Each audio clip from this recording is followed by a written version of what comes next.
The space station called Outpost 9 floated silently in the dark of space.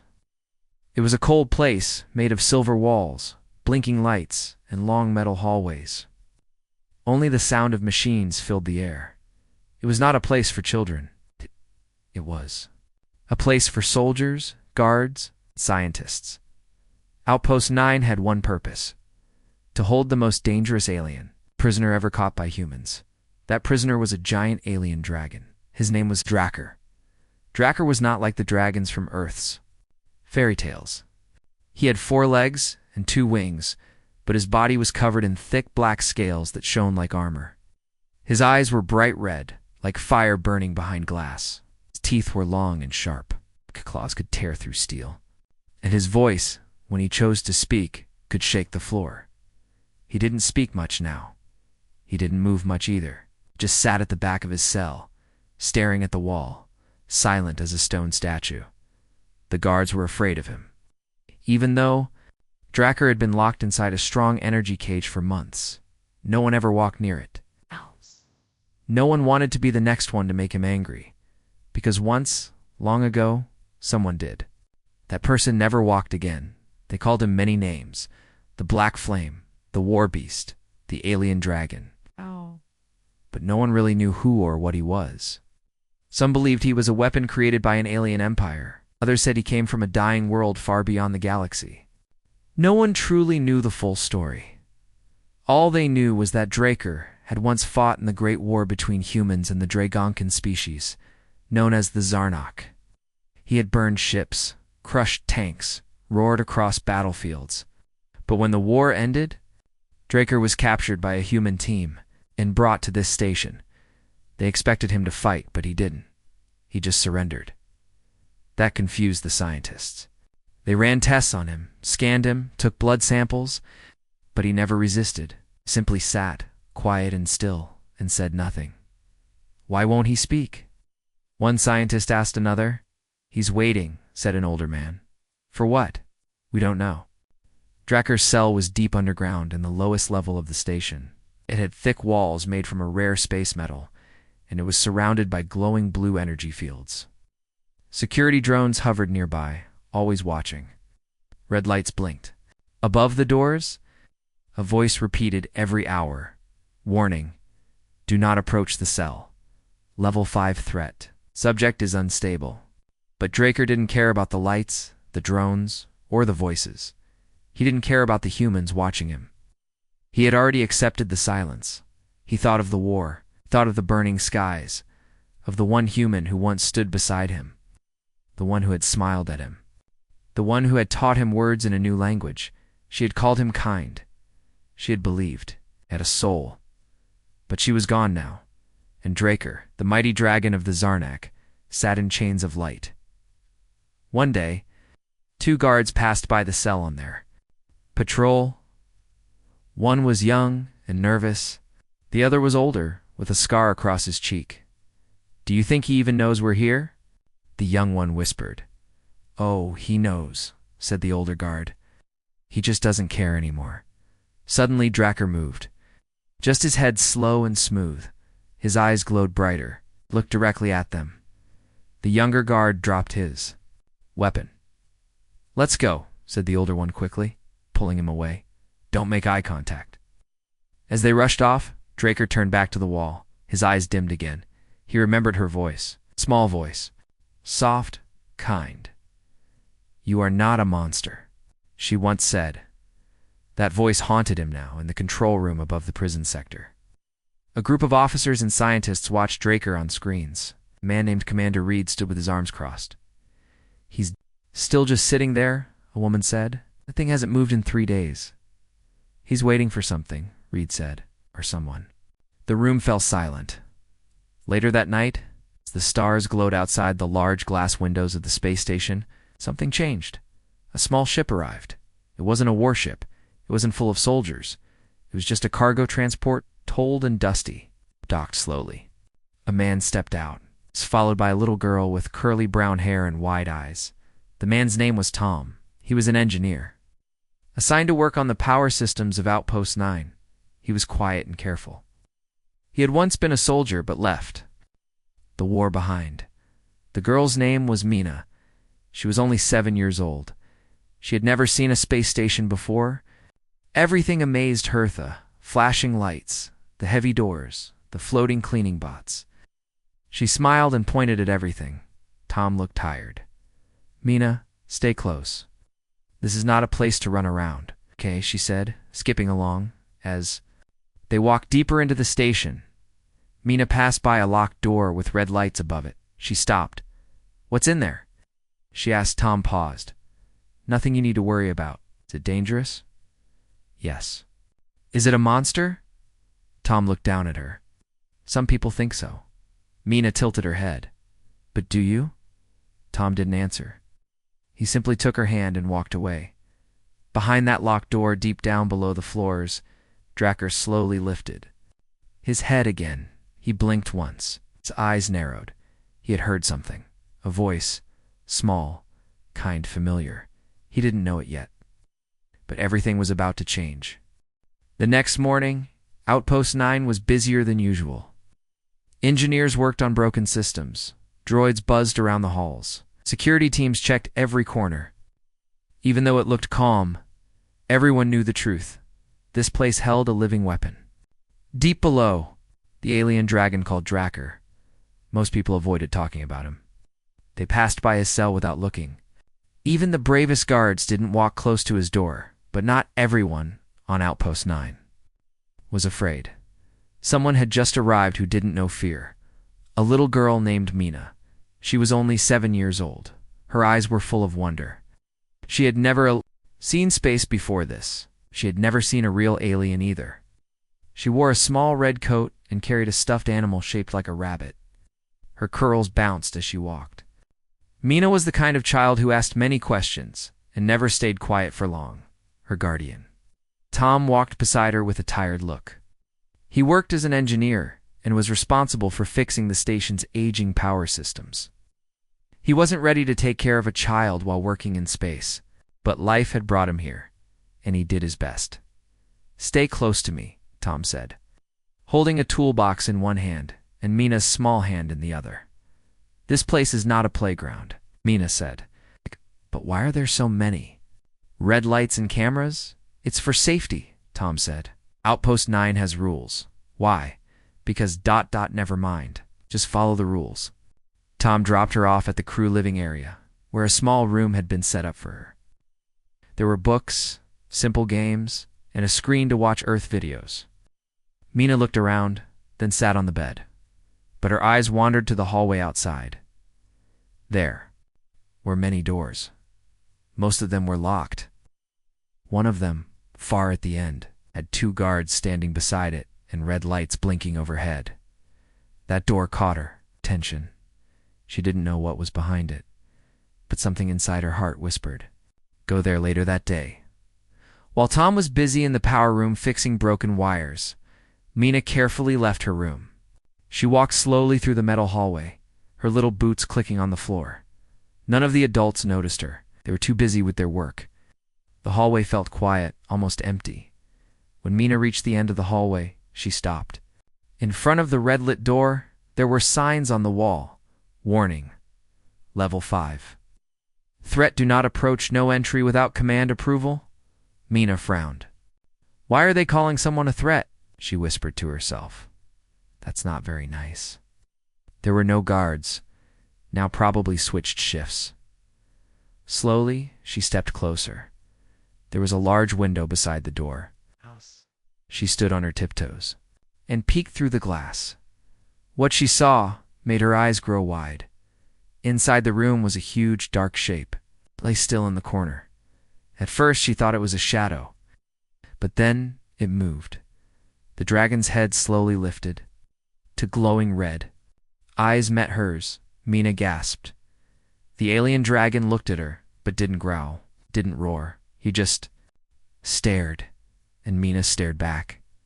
She didn't run. She didn't scream. Instead, she waved. "Hi," she said softly, her voice just loud enough to reach through the thick glass. Drakkar didn't move for a long time. His red eyes blinked once, twice. His long tail twitched. Then slowly, He turned his head and faced her fully. Mina smiled. You're really big. Still no answer.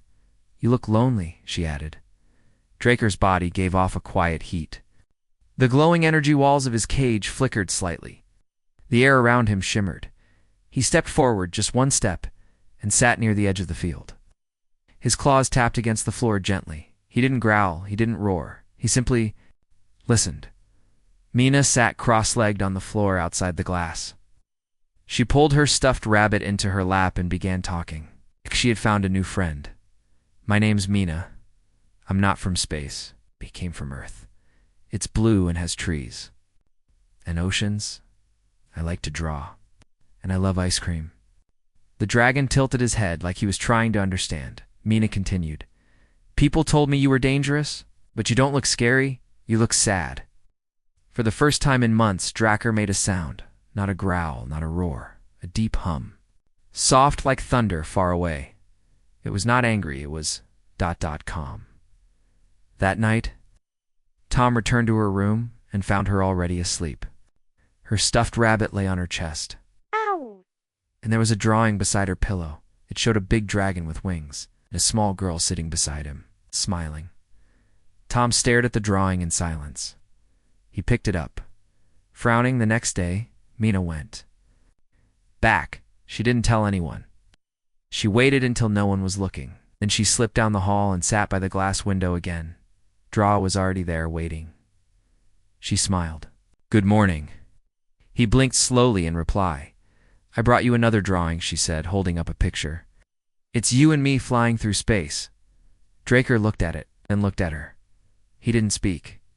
But something changed in his eyes. It was not rage. It was not sadness. It was memory. Something about the girl felt familiar. The way she smiled, the way she spoke, the way she sat. Without fear, he had known a human who once smiled like that. Long ago, during the war, a human who had treated him with kindness, a human who had called him something no one else dared to say. Dracker's chest rose and fell slowly. A quiet breath. He didn't know who Mina really was. Not yet, but for the first time in a long time, the monster in the cage felt something strange inside him. Hope. Every day at Outpost 9 was the same. The guards marched. The scientists studied. And the alien dragon Dracker remained locked. Deep inside his glowing blue cell, no one spoke to him. No one got close. Except for one small girl named Mina Tom. The young technician watched from a distance as Mina walked through the long metal hallway with her lunchbox. Her steps were light, and her eyes sparkled with curiosity. Where are you going again? Tom asked with a sigh. To see Dad, Mina said cheerfully. Tom blinked. You mean the alien dragon? He's not scary, she replied. It just looks like it. Then she skipped away. Draker sat inside his cell, wings folded tightly, red eyes watching the world through thick glass. He had seen many humans come and gone and stayed long. Most were afraid, but then came the girl. She didn't look afraid. She smiled at him every time. And now she was back. Mina pressed her hands against the glass. Hi again, she said. Drakar. Leaned closer, his giant head almost touching the barrier. Why do you return, small one? He asked. Mina held up a sandwich. To eat lunch with you?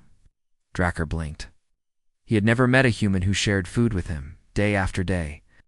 Mina returned. Sometimes she brought drawings, pictures of dragons flying in the sky, or a little girl riding on a dragon's back. Sometimes she just sat and talked. Dracker listened. He didn't speak much. But he watched her closely. He noticed how kind she was, how brave she was, and he remembered someone, Lena, one afternoon. Mina sat cross-legged on the floor in front of the cell. Do you know what Dad means? She asked. Dracker tilted his head. I have heard the word. It means someone who protects you, someone who loves you. My mom used to call someone that. Dracker's voice was quiet, and now... She's not here anymore, Mina said softly. But I think you could be that. You make me feel safe. Dracker's red eyes glowed softer than before. He did not speak. but something inside his chest stirred. Back in the control room, the guards watched with confusion. "Why is that thing calm now?" one asked. Tom shrugged. Maybe she's the reason." The commander was not pleased. "This isn't normal," he said. "Keep the girl away from the cell." But Tom disagreed. He had seen the change Dracker, once wild and roaring, and waited calmly every day for her. That night, Mina couldn't sleep. She kept thinking about Dracker. She remembered his stories of flying through firestorms and dancing in star winds. And she remembered his eyes when she said the word Dad. She smiled in the dark. The next day, trouble came. A group of scientists arrived with heavy tools. They were planning to move Dracker to a new cage one with stronger walls and no view outside. Dracker felt it before they came. "They fear me," he said quietly as Mina arrived. She nodded, "But I don't." "I know," he replied. Then came the loud steps of boots. The guards and scientists filled the hallway. Mina stood in front of the cell. "No," she shouted. "Don't hurt him," one of the scientists spoke. "He's dangerous, child. He's not your friend." "Yes, he is," she cried. "He's my dad." The room went silent. Even the guards looked at one another. Inside the cell, Dracker's eyes burned red, but not with anger. With protection, he stood up tall, wings rising slowly. "If you harm her," he growled, "you will face me." The glass began to shake. The energy field flickered. One of the guards stepped back. "We can't control him if she's hurt," the lead scientist cursed. "We need to move the girl." But Mina shouted louder. "You don't need to be afraid. He just wants to be treated like a person." Tom rushed into the hallway. "Stop," he shouted. "Everyone back off." Pushed through the group and stood beside Mina. "She's right," Tom said. "Dracker hasn't hurt anyone since she came. We've kept him like a monster. But he's more than that. He remembers her mother. He cares." The commander arrived moments later, frowning deeply. "This is highly irregular," he muttered. Mina looked up at him. "Please, let me see him. He's all I have left." The commander studied the situation, then finally gave a slow nod. "Fine, but only for now. Keep her safe." As the group left, Mina turned to Dracker. "You didn't let them hurt me," she whispered. "I never will," he replied. She touched the glass gently. "Dad." "Yes," Dracker said, voice deep and steady. "I will be your father." And for the first time, he smiled. That night, Mina drew a picture. It showed her flying. On Dracker's back, both of them soaring through the stars. She titled it, "Me and Dad, Sky Friends Forever." Mina stood frozen in front of the glass window. Her small fingers touched the cold surface. On the other side, the great dragon, Dracker, looked down at her with eyes full of something new, something soft and quiet, not anger, not fear, pain, and white. "Memory, you said her name was?" Mina asked softly. Dracker's eyes glowed faintly in the dim blue light of the energy field. He nodded once. "Yes, she was different. She saw me not as a monster, but as a being, as someone who could change." Mina's heart beat faster. That name Leno wasn't just a name. It was her mother's name, the only thing she had. Left of her mother was a necklace with a tiny silver stone. She always wore it under her coat. Now a giant alien dragon had spoken that same name. "From memory, she was my mom," Mina whispered. Draker stepped back slightly as if the words had struck him. "Your mother." Mina reached into her coat and pulled out the necklace. It was shaped like a small star, its edges smooth, its surface shiny. "She gave this to me before she went away," Mina said, her voice quiet. Dracker's eyes locked onto the necklace. His chest rose and fell slowly. "I gave her that," he said, "long ago, when the stars were burning, and we were trying to protect what little we had left." Far above in the command room, the red alerts blinked silently. Commander Reed stood in front of the main screen, watching the camera feed. Mina and Dracker were talking. The dragon was calm, not violent, not even restless. He had never shown this kind of behavior before. "What do we do?" one of the officers asked. She's crossed the red zone. Do not interrupt, Reed said. Not yet. Something is happening. Something we don't understand. Draker sat down in his cage, folding his wings quietly behind his back. His long tail curled beside him, looked at Mina, but it was different. Now. Not like a curious creature studying a child. It was like someone remembering something important that had been lost for a long, long time. Laina found me after a crash, he said. I was wounded, broken. Her team was sent to finish me. But she stopped them. She spoke to me, fed me, protected me. Mina listened closely. She said no one should be judged by the past, not even a dragon. She called me friend. And later, she called me something else. What? Mina asked. Draker looked at her gently. Family. Mina's eyes filled with tears. Then what happened? She was taken, Draker said. Her people found out.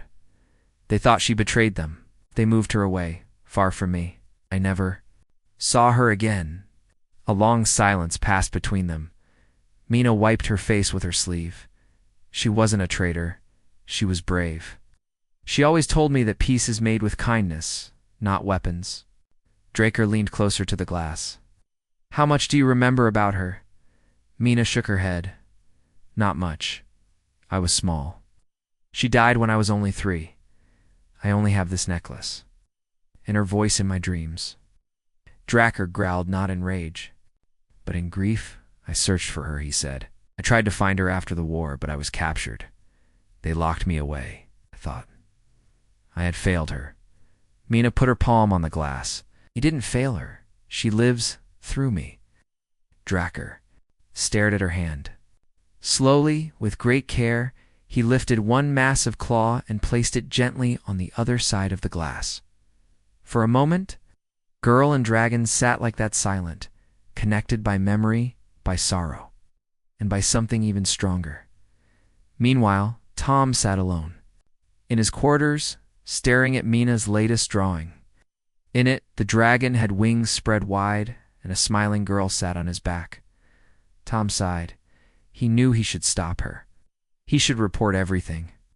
But something deep inside him told him not to. He looked over at Mina's bed. Her stuffed rabbit was there, waiting. She wasn't tall Diaz, back near the lower floors, back near the cage. Draker was still staring at Mina. I did not know she had a child, he said. She never told me who my father was, Mina whispered. Draker's eyes filled with emotion. If she truly gave birth to you, then you are mine, Mina gasped.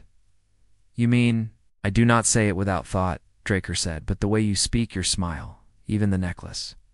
All of it points to truth. Mina placed her hand back on her heart, over the necklace.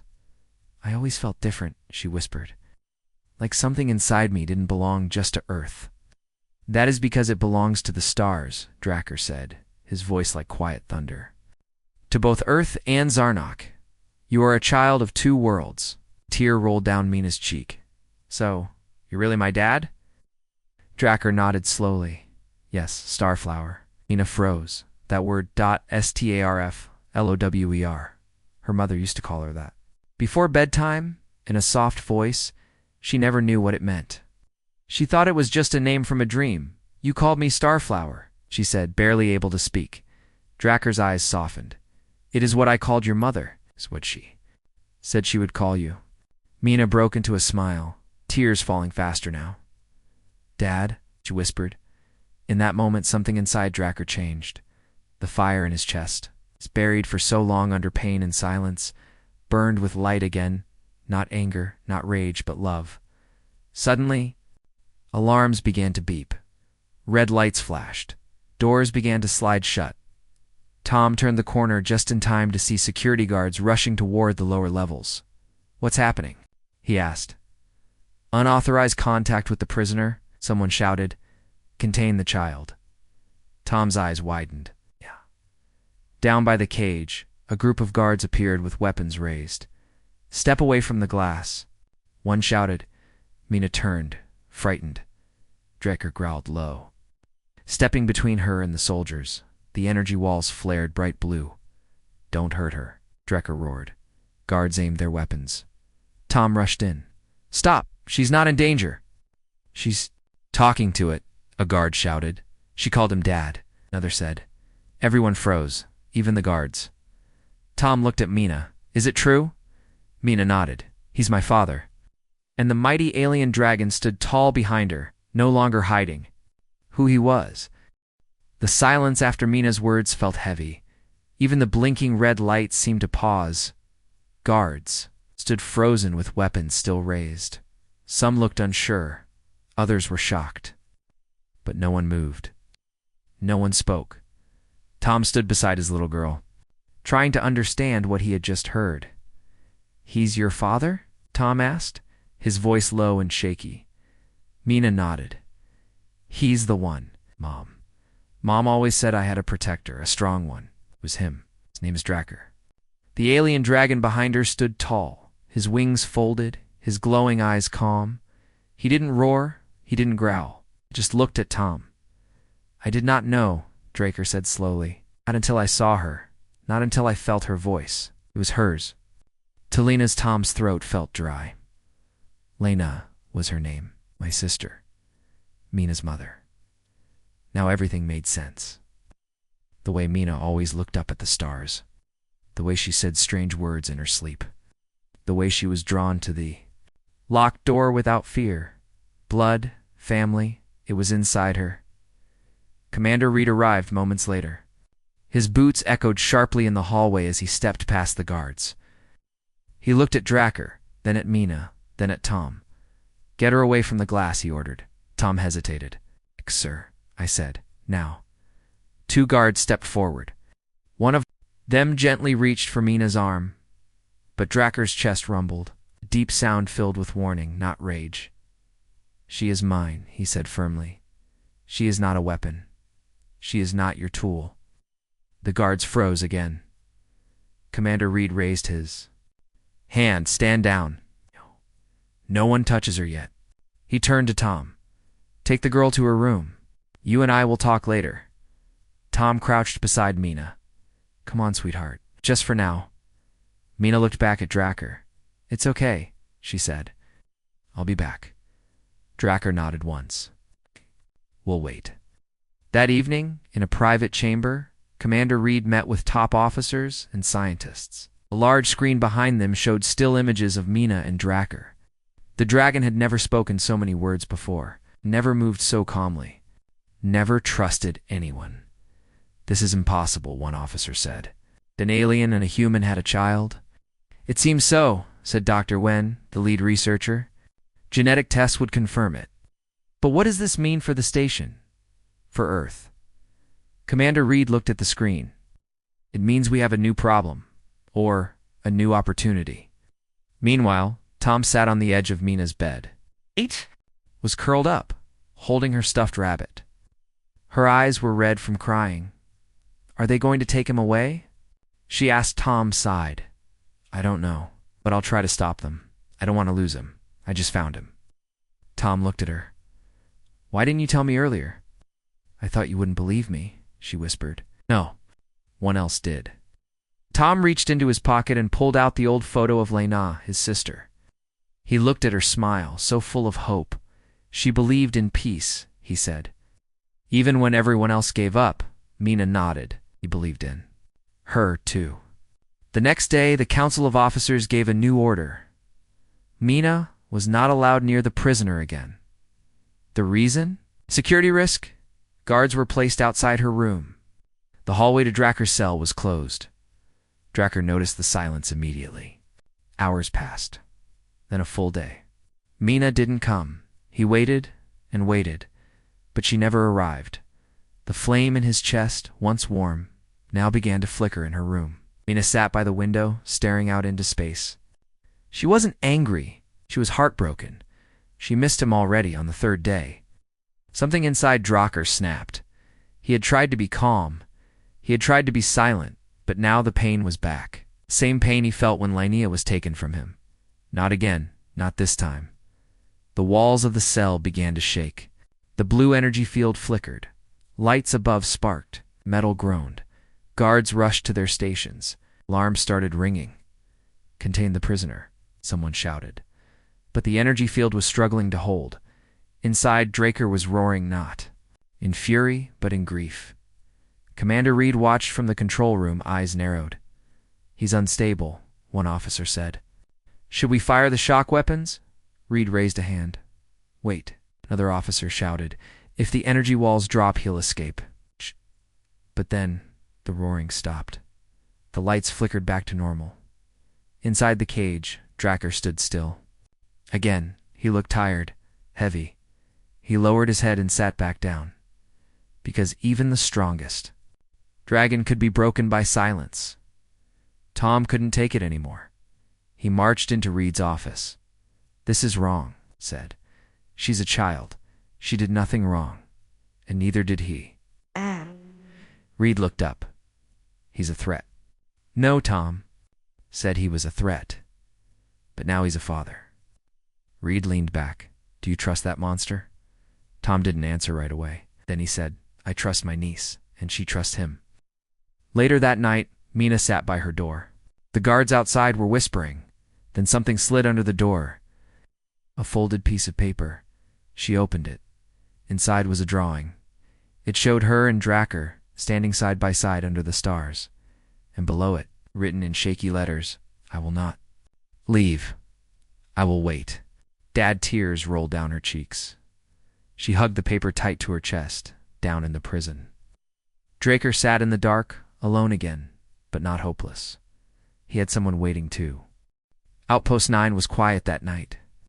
The stars shone far beyond the metal walls, distant and cold.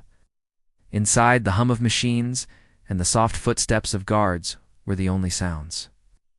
But beneath the surface, something was about to change forever. Dracker sat alone in his cell. His great wings folded behind him, eyes closed as if trying to rest. But inside, his heart burned. He missed Mina. He missed the little voice that had called him Dad. For 3 long days, she had not come. The silence was heavier than the metal walls around him. Suddenly, a warning light flashed red. An alarm blared sharply through the halls. The power grid was failing. In the control room, engineers rushed to their stations. "The power is dropping fast," one said. "We've lost connection to level 5. Commander Reed stood tall, watching the screens. "Activate backup generators," he ordered. But the failures were spreading too quickly. Doors began to open automatically. Security systems shut down. The prison sector was vulnerable. Down in the hall near Dracker's cell, the heavy doors slowly slid open. The blue energy cage flickered and weakened.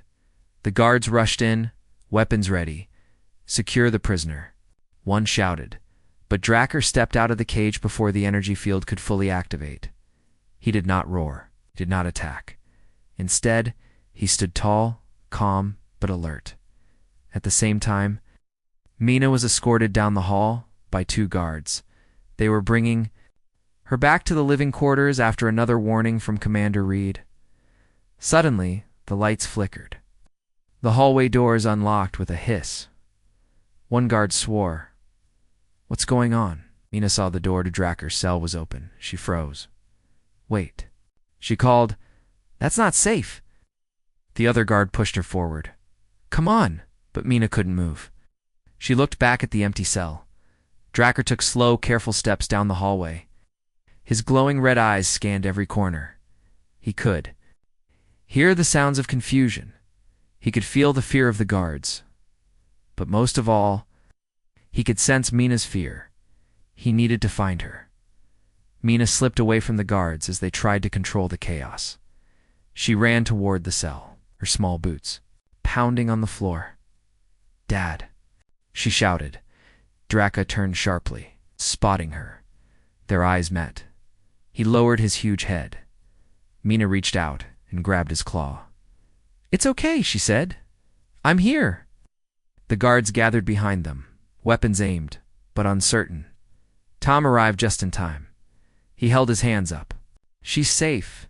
He's not attacking." One of the guards shouted. He broke out. "We have orders to shoot on sight." "No," Tom said quickly. "Wait." Dracker looked at Tom, then back at Mina. His voice rumbled softly, "Protect her." Suddenly, the station's power failed completely. Emergency lights flickered on. The security doors closed, trapping everyone in place. The energy cage was gone. There was no barrier between Draker and the humans. Draker stood protectively around Mina. His huge wings spread slightly, creating a shield. The guards hesitated. One moved forward. Draker growled low in deep a warning. Not a threat, Mina held. His claw tighter. "You won't hurt anyone," she said. The guards lowered their weapons slowly. Tom stepped beside Mina. "We need to get out of here." "Where?" she asked. "Outside to the transport bay. I'll get us a ship." Dracker nodded. Together, the small group moved carefully through the station, avoiding broken machinery and dark corners. In the transport bay, Tom quickly found a small ship. The engines hummed to life. Mina climbed inside, followed by Tom and Dracker. Controls were complicated for a child, but Tom was an expert. He worked fast. Outside the windows, the stars burned bright. Draker looked at Mina. "Are you safe?" She smiled. "I'm safe with you." Tom started the launch sequence. The ship shook as it lifted off. The station grew smaller behind them, in the quiet of space. The small group sat together. Mina leaned against Dracker's large claw. "Will they come after us?" she asked. Tom looked out the window. "Maybe, but now we have a choice." Dracker's voice was low, but strong. "We will protect each other, no matter what." Mina closed her eyes and whispered, "I love you, Dad." Dracker's eyes glowed. "Softly, we will find a new home," he said. As the ship moved through the stars, the bond between a little human girl and an alien dragon grew stronger. No longer prisoner and captive, but family. The small ship glided smoothly through the quiet stars. Outside, distant galaxies sparkled like diamonds on black velvet. Inside, the little family Mina, Dracker, and Tom sat together, wrapped in a fragile peace. The escape from Outpost 9 was behind them now. The future was unknown. But for the first time, hope filled the air. Mina looked up at Dracker. His great wings folded gently beside him, and his red eyes were soft, almost warm. "Where will we go now?" she asked, holding her stuffed rabbit tight. Dracker smiled slow and quiet. "To a place where we can be free," he said. "A new world, one where you will grow, and I will protect you." Tom nodded. "I know of a planet. It's far from here. It's safe. We could start there." Mina's eyes shone. A new home. Dracker's voice was full of promise. Yes, a home for all of us. For days, the small ship traveled. Mina spent her time drawing pictures of their new world. She drew forests with giant trees, rivers that sparkled under two suns, and a sky full of colorful stars. Tom repaired the ship and kept watch. Dracker told stories of the stars and the old war. He spoke of the peace he hoped to find. His voice was soft, but strong. Mina listened with wide eyes. One night, as the ship sailed past a cluster of glowing asteroids, Mina sat beside Dracker. "Dad," she whispered, "what was it like before?" Dracker looked out the window. "It was hard," he said. "War took many lives. My people and humans fought for a long time. But Laena showed me something different. That even in the darkest times, kindness can light the way." Mina smiled. "That's why I'm here, because of her." Dracker nodded. "She lives in you," he said, "and in me." Suddenly a bright light flashed outside. The ship's alarms beeped loudly. Tom checked the controls. Sensors detect a ship approaching fast. Mina's eyes widened. "Are they coming for us?" Dracker stood tall. "We will face them together." The ship shook as a large alien vessel appeared on the sensors. "It's a patrol ship," Tom said. "They must want to bring Dracker back." Mina gripped Dracker's claw tightly. "Do not be afraid," he said. "We'll show them who we are." Now, the patrol ship hailed them. "This is Commander Voss," a cold voice said through the speakers. "You are trespassing in our space. Surrender the prisoner." Dracker's eyes glowed brighter. "I am no prisoner," he said. "I am a father now, and I protect my family. Mina stepped forward.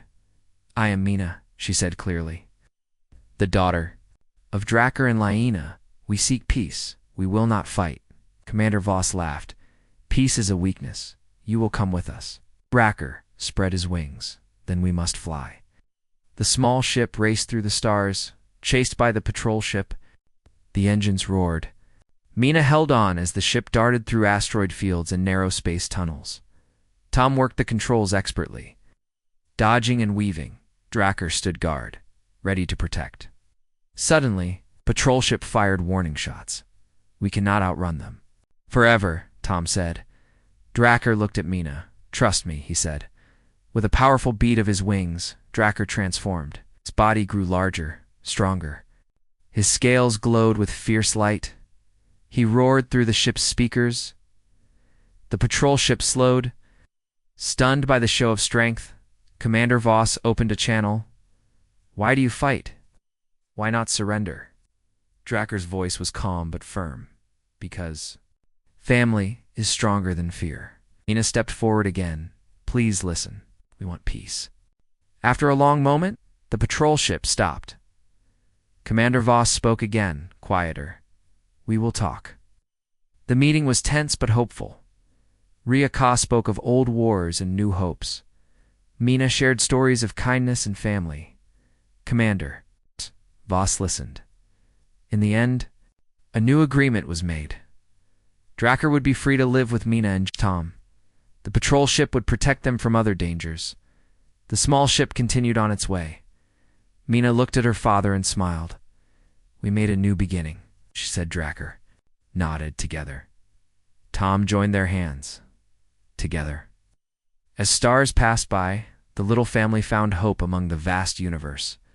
A new home awaited. A new story was just beginning.